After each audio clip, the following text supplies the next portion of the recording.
Welcome to Business Influencers. I'm your host, Chris Salem. Hope everyone is having a great week. Again, you found us here at TALRadio for Touch of Life Foundation. Again, we wanted to give a shout out to all of our consistent listeners each and every week that have been with us since day one that we had launched almost 4 years ago. It is hard to believe that our show has been almost 4 years old. But again, we want to thank you each and every week joining us here at Business Influencers as we are committed to bringing people together and helping to raise your level of influence as an individual, as a team, and as a business, starting with influence. Because without influence, we can't impact and inspire the customers in the industries we serve.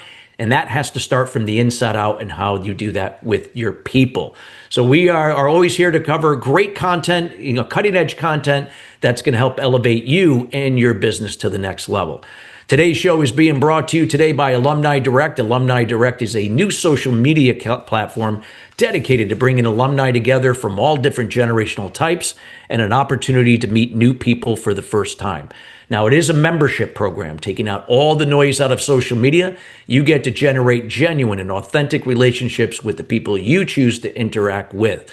If you'd like some more information about Alumni Direct, check them out at alumnidirect.com. That's alumnidirect.com. Well, we have a great show for you today. We're going to be talking about building bulletproof systems with AI. Yes, for your businesses, no matter what size you are, it is critical more than ever to have bulletproof systems in place where AI can really enhance and complement all the things that you're doing to bring value and impact to your industry. And we're going to be here with Luke Traina. If I said correct his name, he'll correct it for me if I didn't say it correctly. But before I introduce Luke, I want to give some background about him. He is a trailblazing entrepreneur and transformational leader in the AI machine learning space. With 4 startups successfully launched and 3 major exits, Luke has earned recognition as CSM's most influential CEO of the year, under 30 in 2023, and a nomination for the prestigious Forbes 30 under 30 list for 2024. As the founder and CEO of ARBO Consulting, Luke spearheaded the company's exponential growth, achieving 700% year-over-year revenue growth from 2022 to 2023, followed by a staggering 2,000% revenue growth in 2023-2024. Under his leadership, ARBO was named to the 2024 Inc.'s 500 list and solidifying its position as one of the fastest growing companies in the nation. And he is recognized for his visionary leadership and his innovative thinking and strategic foresight that has modeled that of the young Mark Zuckerberg. Now, I can keep going on and on. Luke is also a published author, and he has worked with some high-profile clients like Amex, Rocket Mortgage, United Wholesale Mortgage, and Kylie Cosmetics, to name a few. And without further ado, we welcome Luke Traina to the show. Luke, how you doing today? Chris, I'm great, man. I appreciate the time. Yes, we are so glad to have you here.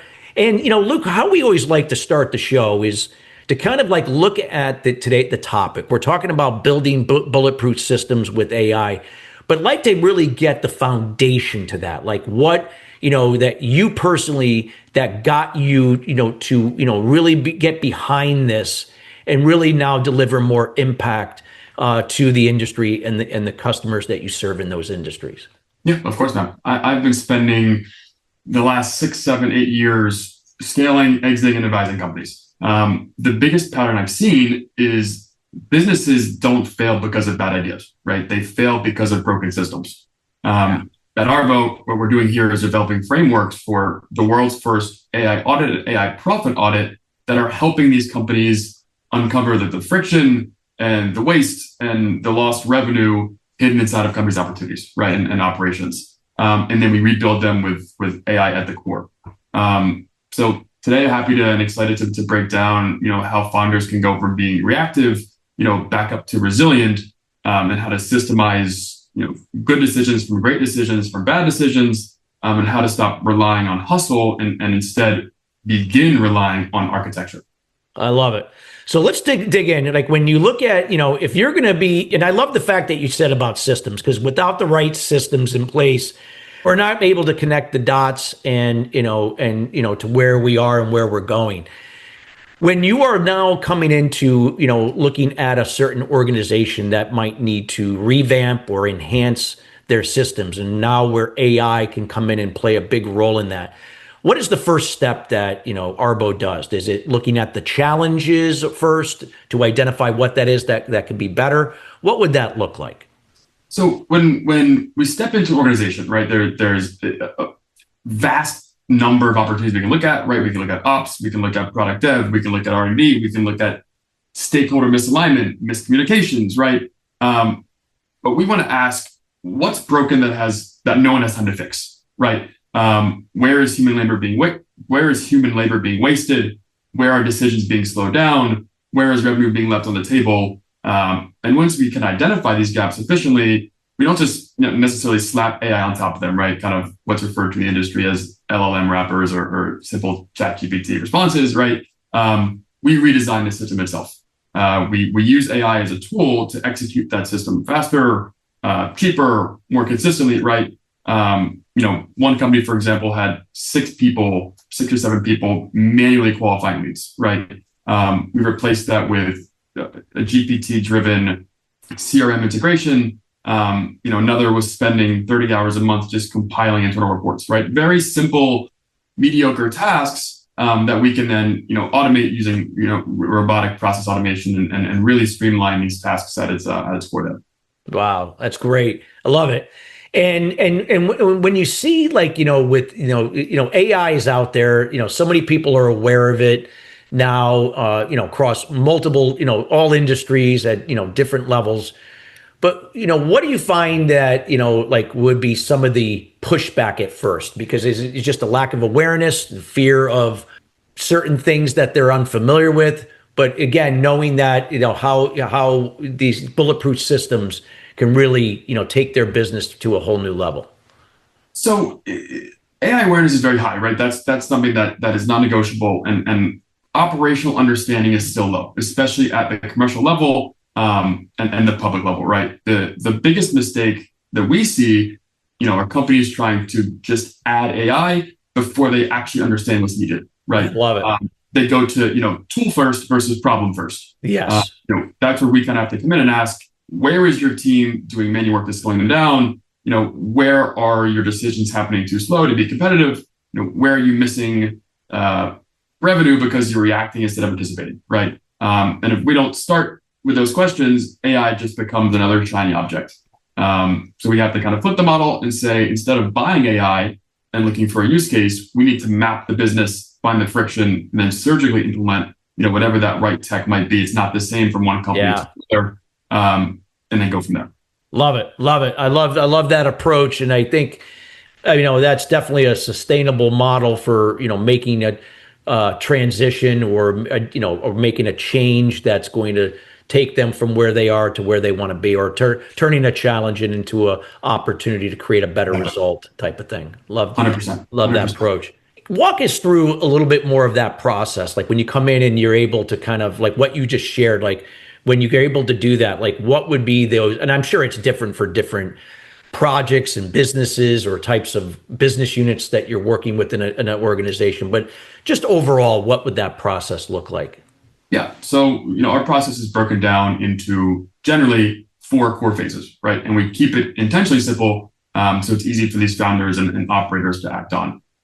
Phase 1, right, is always the same. That's a discovery period, right? This is where we can really get our hands dirty, get under the hood. We are interviewing team members. We are auditing their existing workflows. We are analyzing time and potentially cost data, right? And most importantly, identifying where decisions are delayed or duplicated, right? Redundancy. Phase 2 being a diagnostic phase. This is where we run our actual flagship products, right? Our AI profit audit. This is where we measure each workflow across 4 key factors: automation potential, decision velocity, waste, and cost impact, right? 4 very simple metrics that we run, and the result is generally a report that shows exactly where you're bleeding time or money, or both. Phase 3 would be the design period, right? This is where we're not just recommending tools; it's where we're actually architecting these systems, right? And that verb is very strategic and intentional there in the word architecture. this is where we're mapping the AI, we're mapping the automation, and then designing the system directly to the areas that we diagnosed previously in phase two. Sometimes that's some sort of GPT integration. Sometimes it's just a smarter workflow with maybe some better internal, external facing logic. And then the final phase is that deployment piece, right? So we either implement with our team or we hand it off to yours with these crystal clear SOPs and training in place. The goal is generally simple, right? Real-time results, not necessarily 6 or 12-month build-out times. We want to cut costs, save time, and increase revenue, right? At the end of the day, those are the three metrics you want to hold to, and that's what we build to tailor there. Love it. And have you found that, at this point, Luke, like in terms of certain industries or certain, size of organizations, who has been more receptive now to, now looking at, systems with through AI to, enhance their operations or whatever is important to making it better? Yes. The short answer is yes, right? And I think we found that our work, tends to deliver in most impact in companies that are, one, operationally complex, right? I think that's a nuance that happens to kind of call to us. Two, are scaling fast, right? Oftentimes we work best with those that have the budgets and the headcount to kind of move at an exponential pace versus those that might be a little slower than others. And three, they could be, drowning in this internal inefficiencies, but not sure why. So in the tech world, right, that tends to be a Series A facing company in tech or finance, logistics, healthcare, PSO, right? But we've also seen huge wins in industries where people don't expect, right? Like real estate. We've had a huge impact in construction and defense and even education, right? So I'd say it's less about industry and size and more about whether a company is mature enough to care about internal clarity, speed, profitability, right? Raising the top line. On size, we've worked with everything from 10-person startups all the way up to 3,000-person conglomerates and everything in between. Got it. Great. Excellent. I love that. And so, I mean, this is great. We hope, listeners, that you're taking notes. I mean, this is, as AI continues to evolve, it's going to be resources like Luke's company that are going to really play an instrumental role in helping us to scale. And as we've talked about many times on this show, you can't just do it alone. You have to be able to leverage your strengths, offset your weaknesses. And there's great resources like Luke's organization, company, that are helping business in that area. Luke, if somebody's listening, like now we have a business owner or a small company, mid-sized company owner listening to this show, and they're like, okay, I think we have to do something. What would be the thing that you feel like has to connect with them first to get them to buy into why this is so important, to them? That is a great question. I think it's multifaceted, right? And yeah, honestly, because most of the companies you work with already have the talent, they've already got the drive. I think what's missing in that first step is clarity, honestly, right? Yeah. Clarity on what to fix, what to automate, and where the real ROI lives, right? And that's where we step in, right? So individuals that know they have these problems, right? The first step, I think, is really running that internal audit, right? You don't want to go invest $200,000 into some AI tech that has nothing to do with your brand, right? And that kind of takes me to a tangent of why I really got into this. Came from McKinsey and Amazon's Gen AI team, right? And foundationally was very upset with the way that enterprise artificial intelligence was being sold at the corporate level, right? These folks were selling these generative AI solutions the same way to a 5-person startup as they would to a 50,000-person conglomerate, right? And there was just a band-aid approach, and I was very upset with it. So I wanted to create this audit system to identify these gaps, right? Identify these inefficiencies, and eventually the solutions reveal themselves, right? So in a nutshell, right, just to go back on your question, I think the first thing that folks really need to do is enlist with an audit firm like ourselves to actually find these gaps, right? And then from there can build accordingly and build responsibly. And like you said, scale responsibly, right? You can't do it alone. So find a growth partner and a growth hacker and make it happen. You love it. Love it. Great insights. So for you owners right there, again, helping you to make a better decision, to take a calculated risk, that type of thing that's going to help to pay off in the long run as you grow and scale your businesses. Luke, anything else that you feel like you want to share about these bulletproof systems in itself? Like anything, like again, to kind of bring out some of the things that can really enhance a company's operations, and then how that has an impact on their bottom line, the experience they create for their industry, customers, that type of thing.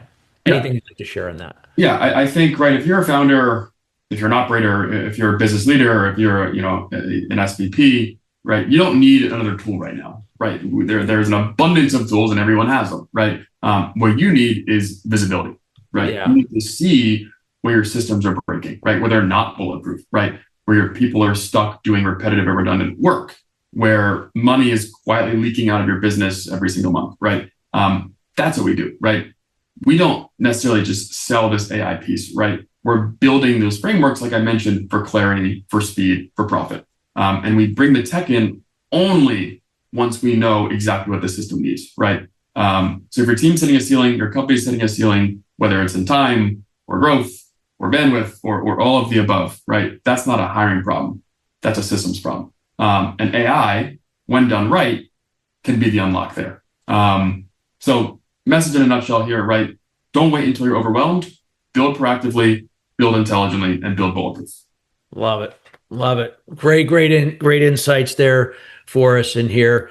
And, what I'd like to, kind of like just, kind of get like more of insight. What got you into, you just on a personal level, what got you into this particular area? Like, and I know you've been involved in other successful startups that you've exited. Like, what was that compelling, personal reason why you decided to kind of be, in this business that you're in today? Yeah, frankly, right, I am not a techie at core. I'm not an AI guy at core, right? Everything I know has been from the amazing people that I've hired, and I've definitely always been the dumbest person in the room. But really kind of got that entrepreneur flair as a young kid, right? I started my first company at 15, had a pretty large exit of that at 17, and have had a couple others since, and advised on some boards and some M&A, buy and sell side deals, and just have seen, frankly, where these companies have been breaking down, right? AI has been around since the 80s. It just hasn't really been commercialized and leveraged in the way and as publicly available as it is now, right? So the opportunity from a business standpoint to combine the tech advances we have now with the breakdowns and common breakdowns of businesses from the last 100 years, right? It's the perfect time to combine the two. And I just have, recognized that gap in the last, 3.5, 4 years. And I've really wanted to commercialize it, to bring it public, and we're killing it, man. And it's been a ride. I love it. I love your transparency. What you said, I'm not this, a great leader, a visionary is not going to always be the smartest person in the room or know it all, right? I remember when I had a conversation with the Sir Richard Branson back in the day, back in 2008, when I was at an event that I was speaking at, and I was invited to the Virgin Party, and I was talking to Richard briefly about his success with all his businesses that the Virgin Group falls under, and he made it very clear. We're not an expert in any a lot of those businesses, and if it wasn't for the people we develop and bring in, we're only as good as our people and the systems, resources, and tools that you talked about that only connect the dots to make that happen. And and that really resonated with me, because I've always I grew up a perfectionist, right? And so I always had to be right. I always had to be the best. I always had to know all the answers. And that is just never going to be the case. And a great leader that you just demonstrate, especially for a young man like yourself, that gets that at an early age, really, really is impressive. So I just wanted to personally throw that out there for you. Yeah, I appreciate that, man. It's definitely been a humbling journey for sure, right? I mean, there have been a lot of learning curves and ups and downs, and sometimes the downs bigger than the ups and vice versa. But it's I wouldn't change it for the world, man. I love it. Love it. And so what would you say, like now, like with, if, being a visionary, you're looking at AI, where things are, what do you envision this is going to be, if we were to, like, again, project going into the future? I'm not saying next 30 years or anything like that, but even the next 5 or 10 years, like what this is going to do to help systemize businesses to be more efficient, enhance people productivity, create better experiences, whatever that may be to organizations? I think the future of AI won't just be about technology, right? It'll be about trust and it'll be about precision. Right now, we're still very much in this exploration era. Everyone's testing tools. We're all plugging in LLMs. We're throwing spaghetti at the wall and trying to see what sticks, right? But I think we're heading into a phase where AI is getting operationalized.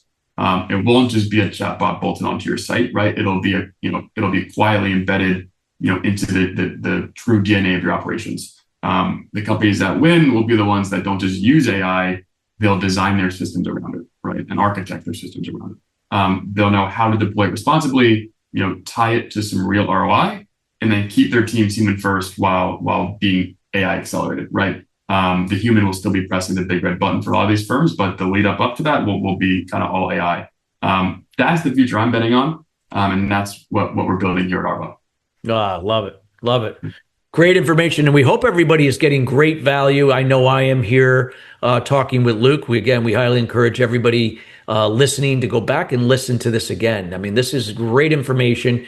And even those that are aspiring to be, that go to the next level as a CEO or a business owner in your company, there's a lot of great insights and wisdom that Luke has shared here for even on that level alone, depending upon what your business is. Love it. What I'd like to do, Luke, is just kind of share, as we get closer to the end of the show, anything that you would like to share about, yourself and about this industry, and anything else that you haven't covered yet that you feel people listening will get, value from. Yeah, 100%. First off, just thank you, Chris. Right, it's been a pleasure being on this and having this conversation. Right.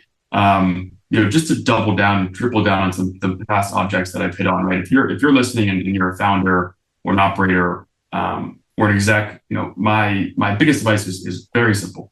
Don't wait until you're overwhelmed to fix your systems, right? We've been seeing this time and time and time again. Your biggest cost to yourself right now is inaction, right? And delaying that action. It's going to hit you. It's inevitable. All signs point to it. Predictions point to it, right?